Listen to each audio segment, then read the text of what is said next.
Il était une fois, Il y a fort longtemps. c'est un peu la même chose, tu sais.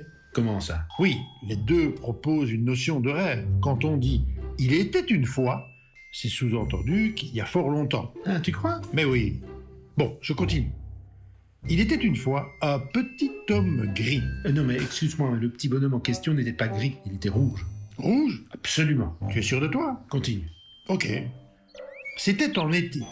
Il faisait si chaud. Bruno, Mais quoi encore? si ma mémoire est bonne, c'était l'hiver. Et tu crois vraiment que ça change quelque chose à l'histoire?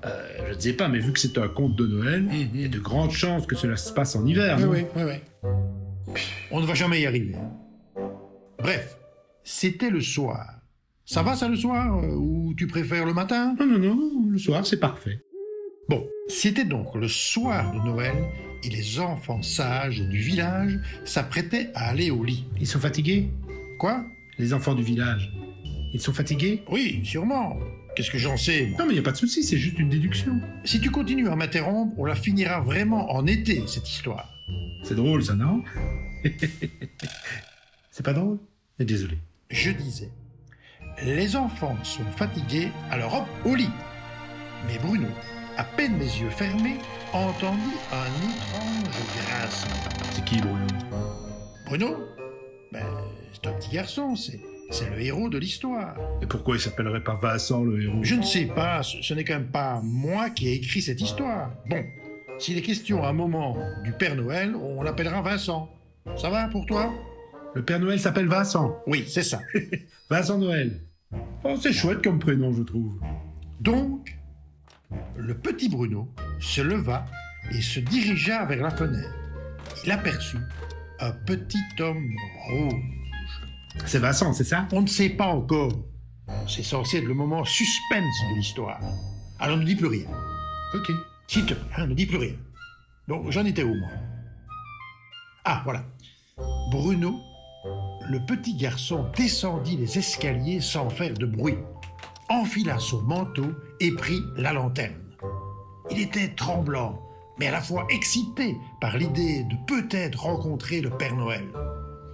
Il se dirigeait vers la grange avec prudence lorsqu'il vit un homme rouge. C'était lui. L'homme était étrange. Une drôle de tête avec un drôle de chapeau. Ça ne pouvait pas être le Père Noël.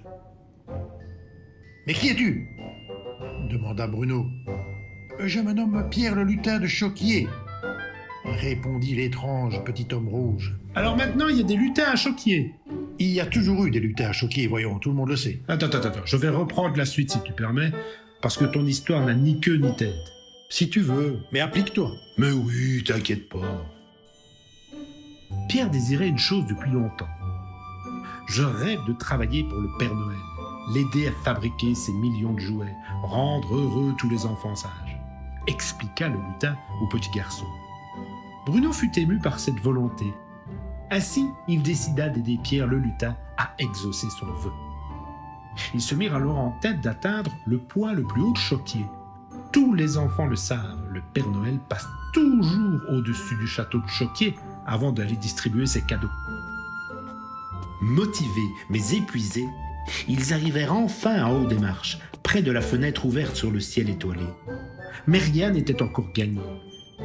Comment attirer l'attention du Père Noël? Pierre le lutin eut alors une idée. « Je vais chanter, le chant résonnera dans la vallée et le Père Noël l'entendra, j'en suis certain. » Pierre le lutin se mit alors à chanter des chansons de Noël lorsque, soudain, on vit un attelage de rennes survoler le château. C'était lui, c'était le Père Noël. Attiré par les chants, il ralentit et remarqua un petit garçon et un lutin. « Mais que faites-vous là, voyons » dit le Père Noël. « Mais tu fais super bien le Père Noël, toi, dis donc. » Oui, merci. Bon, continue.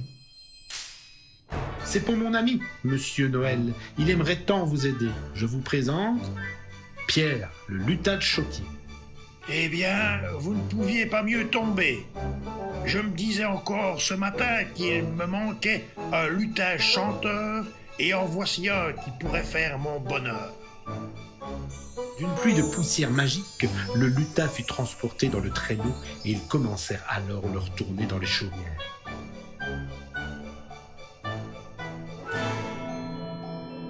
Certains disent même que c'est depuis ce moment que l'on chante Noël.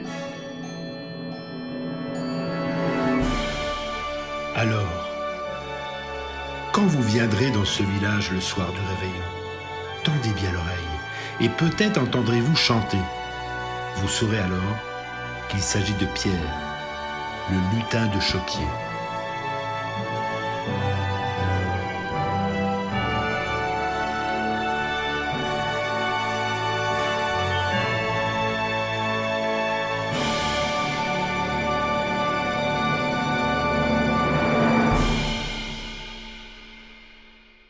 Pierre, c'est quand même un bête nom pour un lutin, tu ne trouves pas?